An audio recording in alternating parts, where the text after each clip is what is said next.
Many of you guys know that I love Amazon stock. I've owned Amazon for over 2 years in my portfolio. I really like the company. I love the fact that Amazon is so diversified. They own so many businesses that you can't even fit them all in one picture. It's absolutely crazy. And I love the fact that Amazon has an amazing robotics business, and I believe the efficiency potential over the long term from them monetizing robotics, especially in the last mile delivery part of the business, is going to be huge, and it's not even priced in the company. And I really like the company very much. But with every investment that I buy, and I believe you also do, you should have what I would call a thesis breaker. So you would buy the stock for a reason.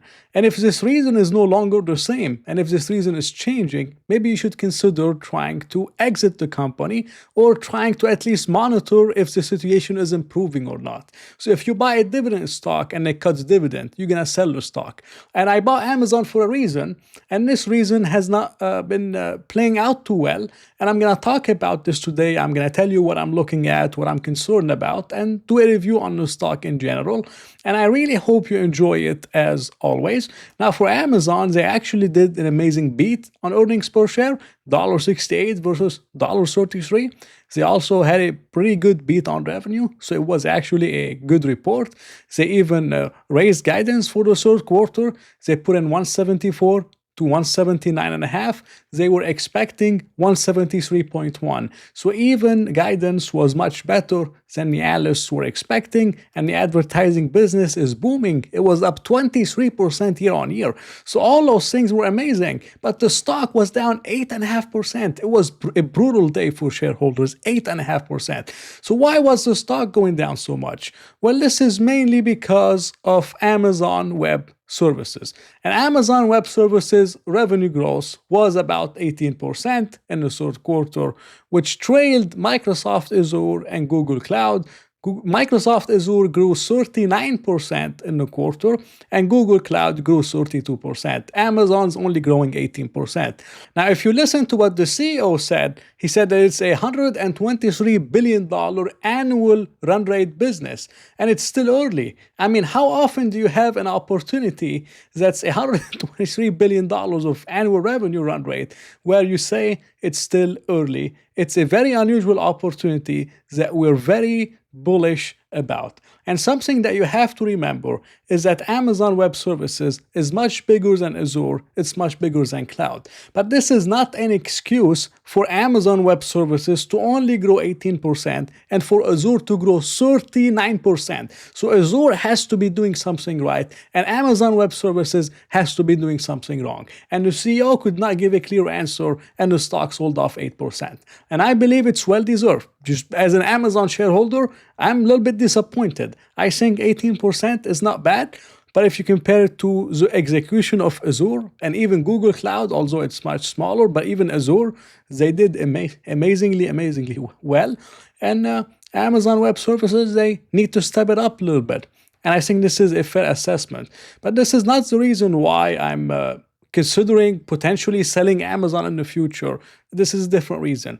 And the main reason why I'm considering someday selling Amazon is because of the deceleration in growth in terms of operating cash flow. So operating cash flow growth has been decelerating a lot from 82%. I can put it on a chart. I'm using fiscal.ai. And it went from 82.5 to 74, 57, 36, 14, 12%. This is a massive deceleration in growth. When I first bought Amazon, I was putting 20% operating cash flow growth from my numbers. I know they invest most of it through capital expenditures. So I was not using free cash flow. I'm using cash from operations, which is before CapEx. And I'm saying that if Amazon is not doing buybacks, if Amazon is not paying a dividend, they're reinvesting for growth, they have to be able to grow operating cash flow at least 20%. If they can't grow 20%, I don't even want to own the stock. But they were growing much faster before. Now, I'm not seeing it. And the growth has been decelerating. If it continues to decelerate and it goes into the single digits, maybe 8 or 9 or 10%, and it doesn't recover from there, over the next few quarters, then I might potentially consider selling Amazon because I have other companies that are growing their profitability metrics 20-25% a year or even 15% a year. But if Amazon can't even do 15%, then I honestly don't want to own it. Now, this is on a last 12 months basis. If we look on a quarterly basis, it's a little bit all over the place, and they actually grew 28% this quarter after declining 10.4% the last quarter. But the company itself, they use a trailing 12 months metric, and I'm using the same thing. And using this metric, they grew 12% in cash from operations, which is disappointing for a company like Amazon. But even 12% cash from operations growth relative to the multiple of only 14 times price to operating cash flow is really not expensive at all. So 12 times is disappointing, but relative to the multiple, it's really not bad at all. So I believe Amazon is still an undervalued mega cap. It's one of the best companies out there and is still in my portfolio and it's going to remain in my portfolio. But if over the next quarters, I'm not seeing a re-acceleration in growth, not in Amazon Web Services, but in cash from operations. If I don't see it pick back up to the 15% range, 20% range over the next 2, 3, 4 quarters, then I might consider selling it. And that's just the way it is.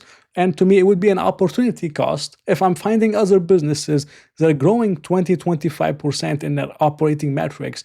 Why would I buy Amazon if they're investing all this money and they're not even growing 20% a year?